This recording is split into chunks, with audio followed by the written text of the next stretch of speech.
Esta fisiología, por favor, está mejor que la del año pasado. Estoy quitando algunas cosas superfluas y algunas muy profundas, porque como es una fisiología light, tampoco quiero gastroenterólogos, o sea, solamente que entiendan la fisiología gastrointestinal y contento con eso, ¿ya? Entonces, atención, pues, vamos a avanzar por el principio. El aparato digestivo da un aporte continuo de agua, electrolitos, nutrientes para nuestra propia vida.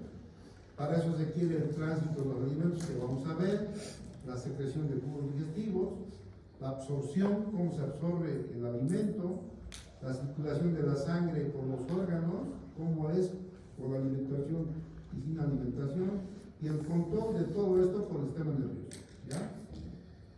Estos mecanismos fisiológicos siempre lo tenemos en el tubo digestivo. El tubo digestivo es, les he dicho, no es parte del medio interno. El medio interno es por dentro del tubo, cuando se absorbe dentro de la sangre en el líquido diferencial.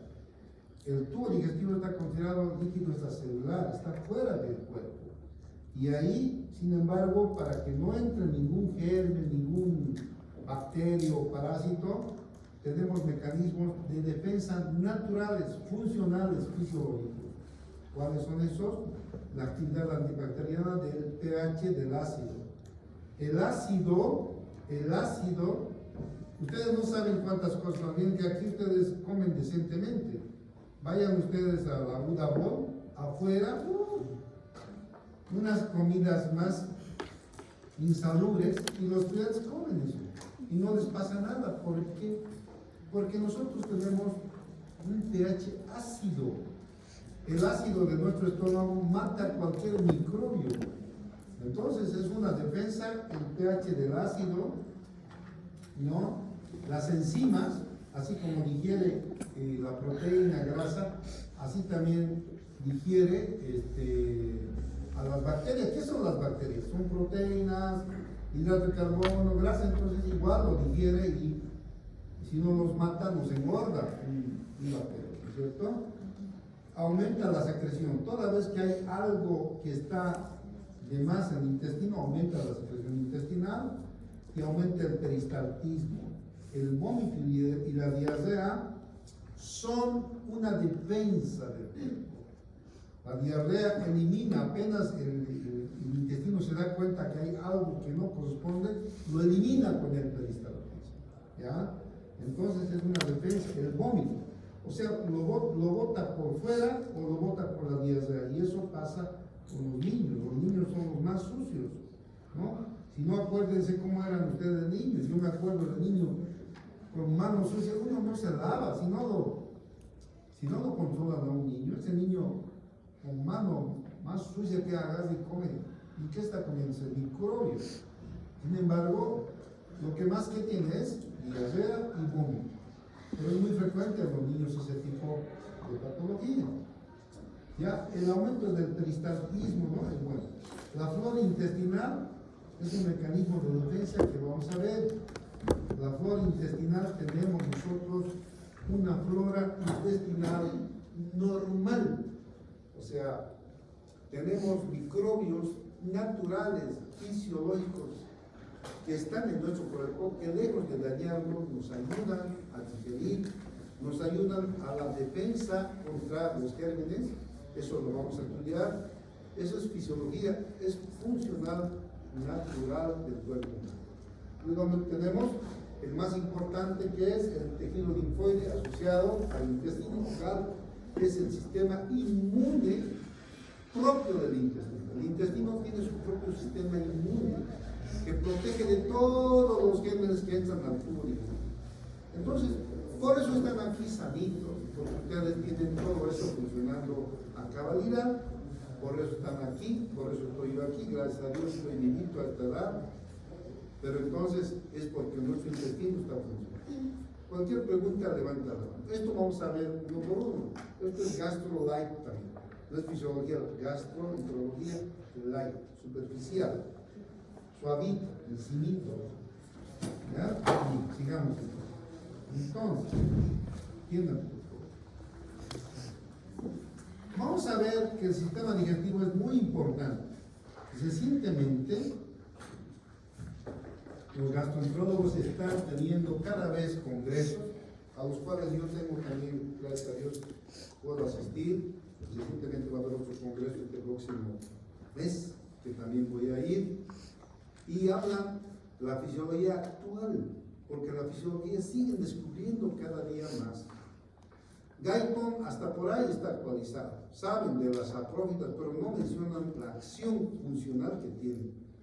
Pero yo lo menciono aquí en una diapositiva que no aumenta gran cosa, al examen tal vez un cerito, pero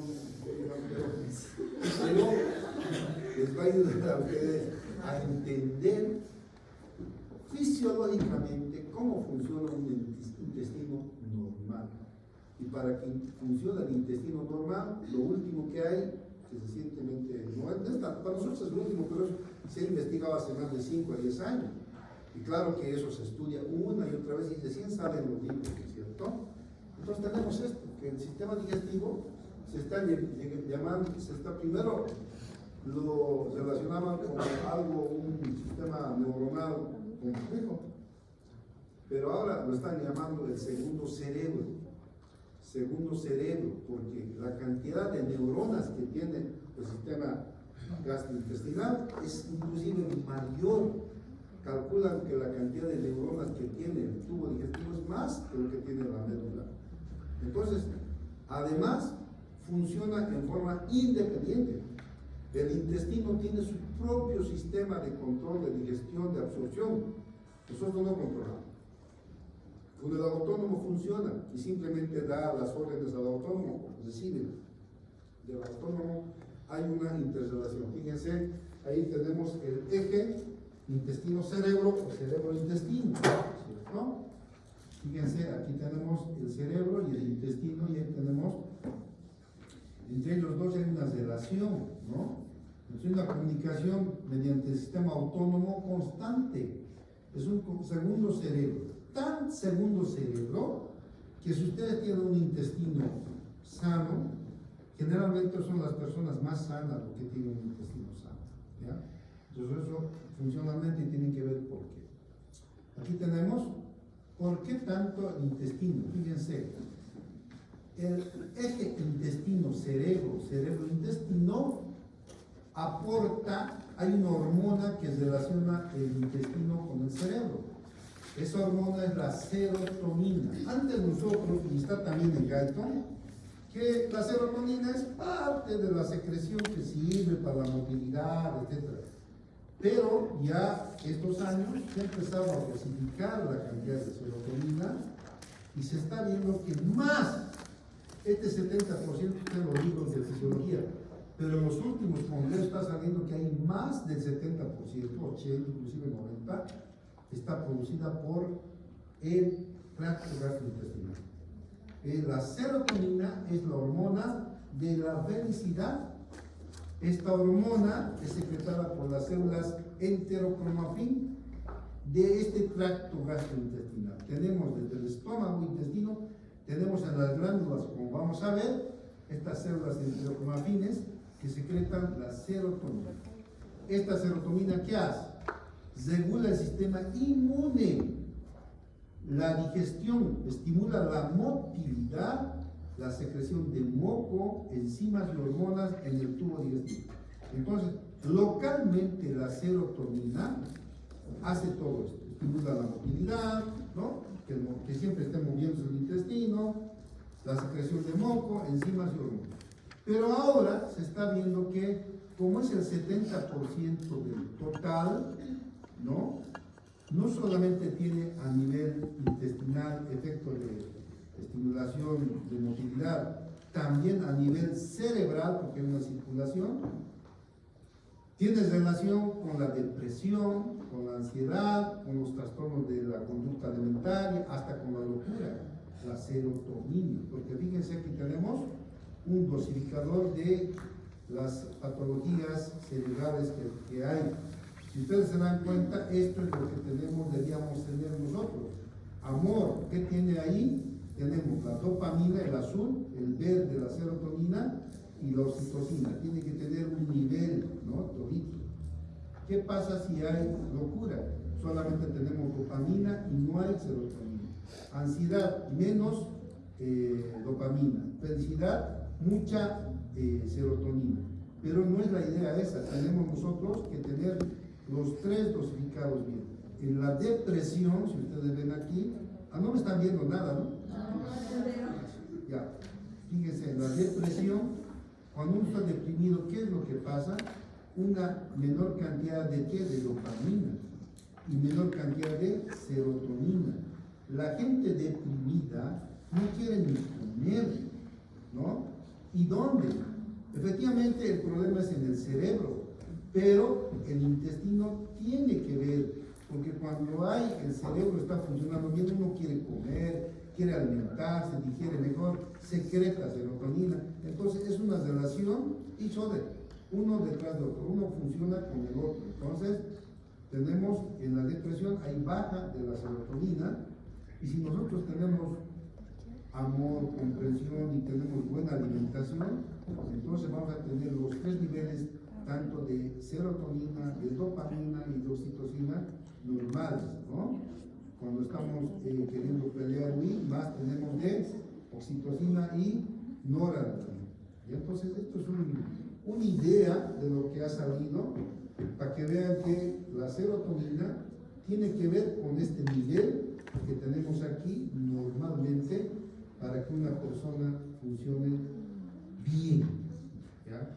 Entonces, recientemente en la última reunión yo he participado de oidor, ¿no? Porque yo no soy gastroenterólogo, ¿no? Pero como yo estudio fisiología, yo me fijo.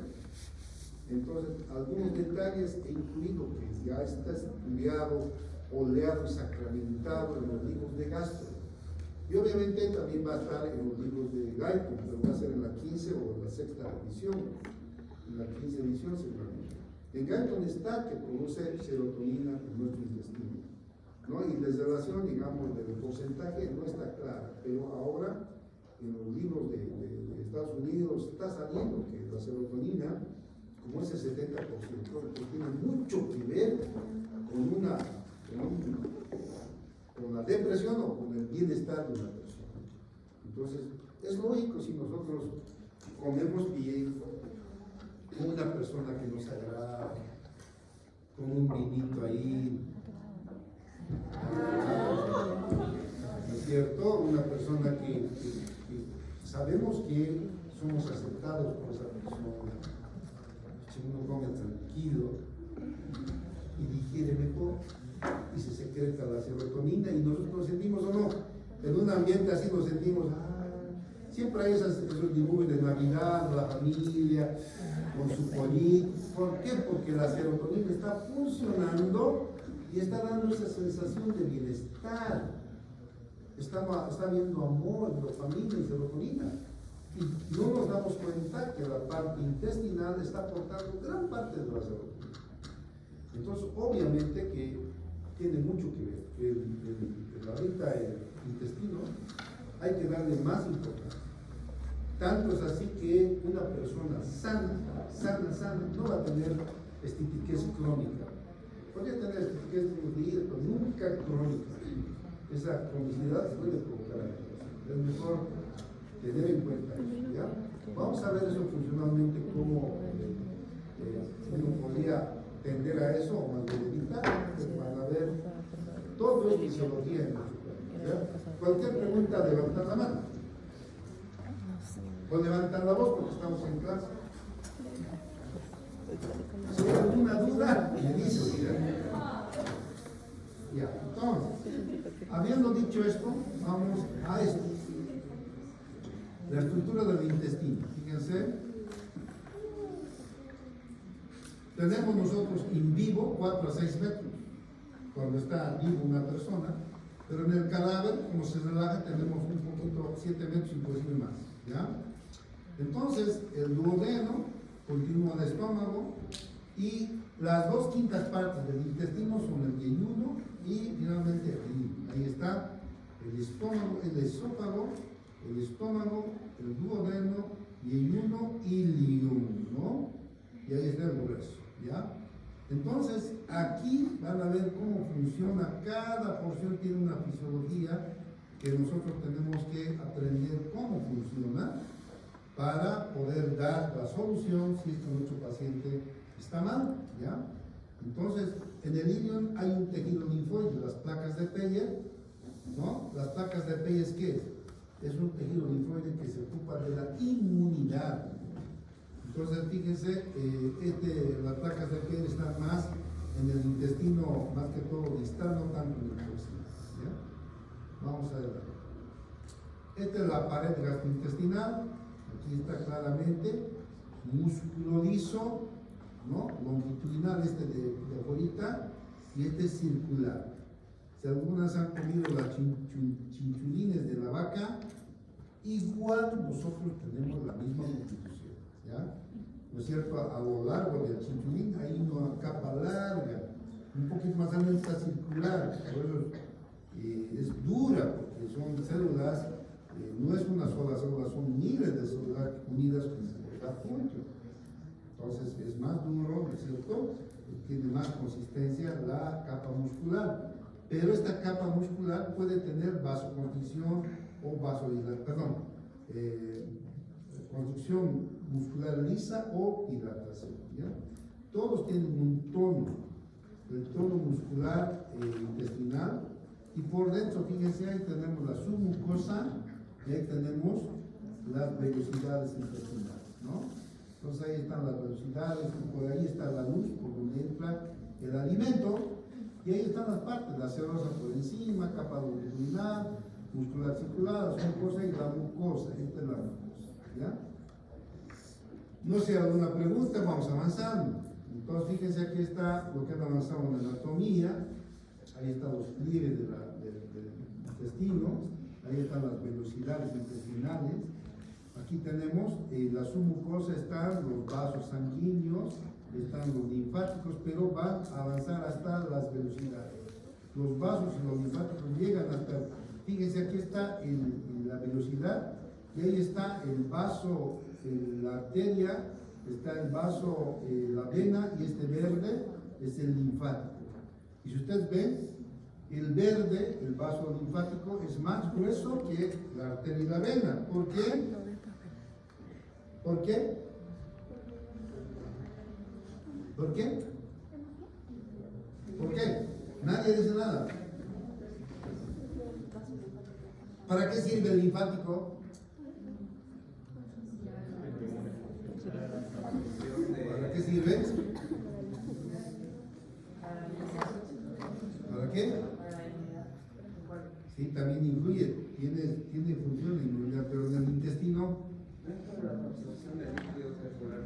la absorción de todo el alimento, bueno, no de todo, pero gran parte de los alimentos que tienen peso molecular grande, no lo absorbe el vaso, lo absorbe el linfático.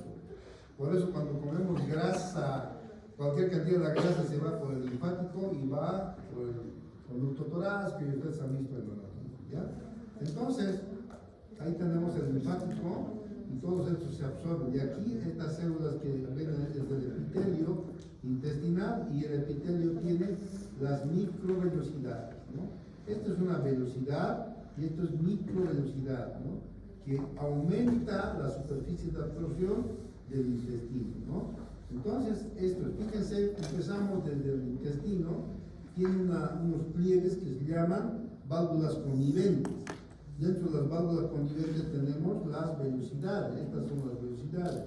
Y agrandando a la velocidad tenemos que cada velocidad está contenida además tiene en su región distal y a lo largo de la mucosa intestinal las microvelocidades.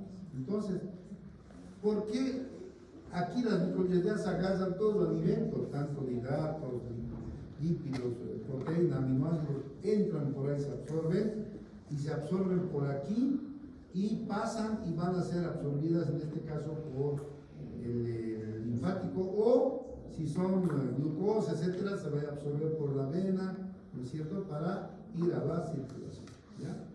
Entonces, eso es, cualquier duda levantan la mano, o levantan, vamos, dime.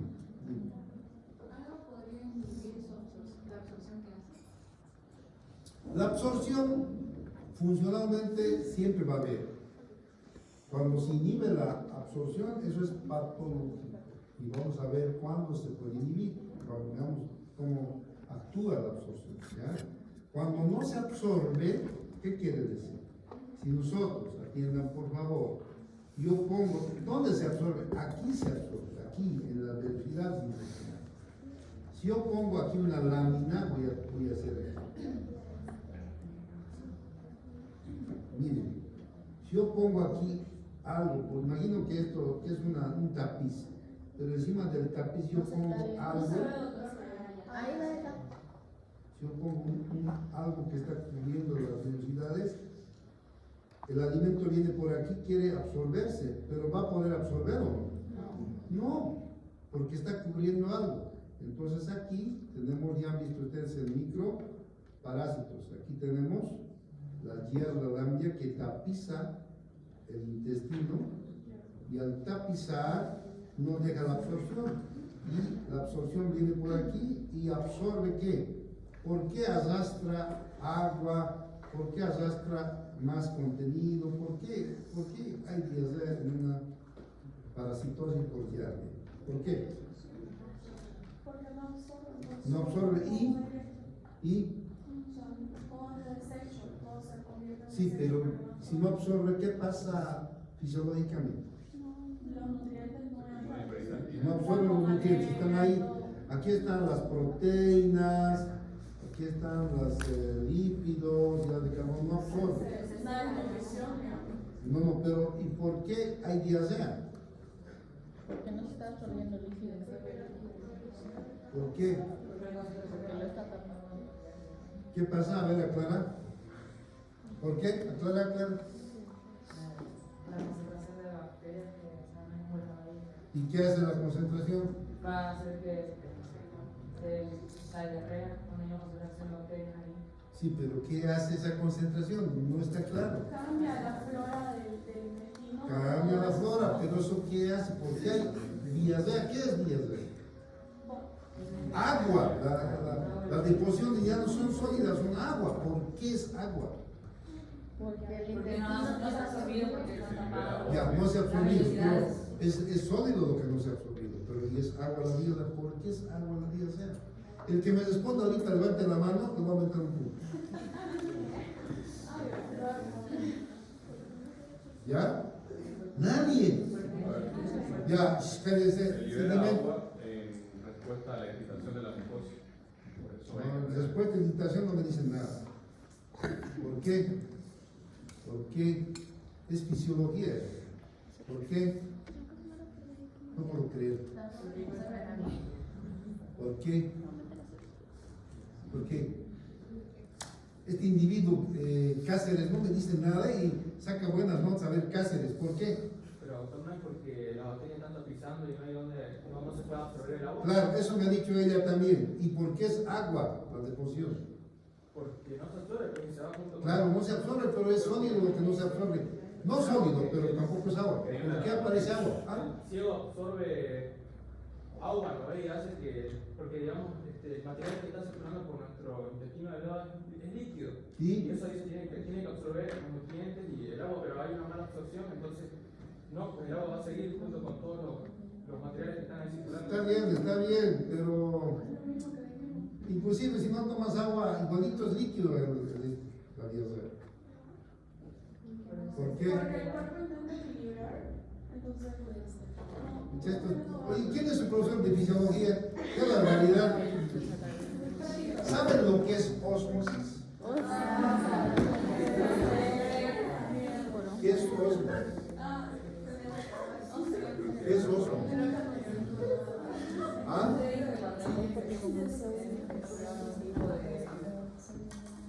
Va a provocar una acidosis. Acidosis. ¿Qué es osmosis? Dime. Cállese, por favor. Dime. Por la mayor producción de líquidos que hay. Sí, ¿por qué? Pero hay mayor Porque producción. no se puede difundir los canales están cerrados. lo queda en la entonces, para que el cáncer no pase la bola de agua, mi esposo también lo va a equilibrar.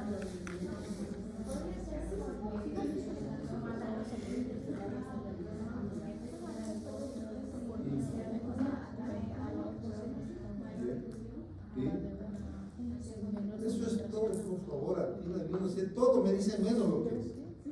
Cuando ustedes tienen en un ambiente como la luz intestinal, no se absorbe, está ahí los osmoles, porque ¿qué es glucosa, aminoácidos, lo que hemos comido? Está ahí pasando, son osmoles. Y hay concentración, y por ósmosis atrae agua. Esa agua que se secreta ya no vuelve, sino que es atraída por osmosis, por la ósmosis del contenido de la luz. Atrae, arrastra el agua, conforme avanza más agua, llega al intestino cualquier cantidad de agua y estimula el peristaltismo, la diarrea es líquida. ¿Por qué? Porque no hay absorción. Entonces, como no hay absorción, aumenta la osmolaridad del lumen intestinal, atrae agua, todo lo que el intestino secreta, porque el intestino siempre secreta, lo atrae y se hace agua, más agua. Y por eso la diarrea. Entonces, por ósmosis. Es uno de los factores, no es el único, es uno, que son 4 tipos que vamos a ver fisiológicamente, no normalmente la patología, no, fisiológicamente. Son 4 tipos de que se produce diarrea. Una de ellas es esto, y es también la ósmosis. Y eso se puede producir, todos hemos tenido diarrea osmótica, especialmente estos individuos, estas jóvenes cocinan de rico y cuando comen más de lo que el intestino puede digerir, ¿qué pasa? Hay un exceso que no se digiere, igualito atrae por ósmosis y va diarrea y no tiene infección, solamente que ha comido demasiado. Nada más. Y eso pasa a veces, no siempre, pero a veces. Entonces, tienen que ustedes ver fisiológicamente. Ahora vamos a ver, estudiando el intestino, por qué hay vómito, por qué hay diarrea, pero no va a avanzar la patología, no, funcionalmente, o sea, ¿por qué? Cuando se altera una de esas funciones, hay expulsión o eliminación por diarrea. Ya, pero ya saben que si no se absorbe porque algo está tapando, está tapizando la velocidad y no deja absorber, entonces el contenido absorbe agua y arrastra el agua, entonces más agua se sale, pues, como diarrea. ¿Ya? ¿Está entendido? Ya. Cualquier pregunta, levantan la mano o levantan la voz. Sigamos avanzando. Bueno, estábamos en esto, ¿no? Ya. Entonces, tenemos estos reflejos gastrointestinales básicos que ustedes tienen que siempre dominar. 3 tipos básicos de reflejos gastrointestinales.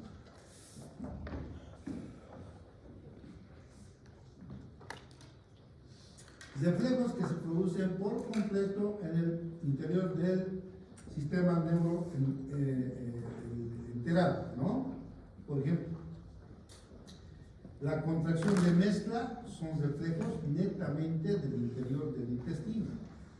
La inhibición intestinal son reflejos del intestino. El peristaltismo, la secreción son reflejos del intestino. Es un tipo de reflejo. Otro, reflejos desde el intestino que van a los ganglios simpáticos y la médula espinal y vuelven al tracto, y esos son reflejos que no dependen de nosotros, simplemente va a la médula. Me gustaría estar en la clase allá para dibujarles, ¿cierto? Va a la médula como un arco de reflejo y vuelve.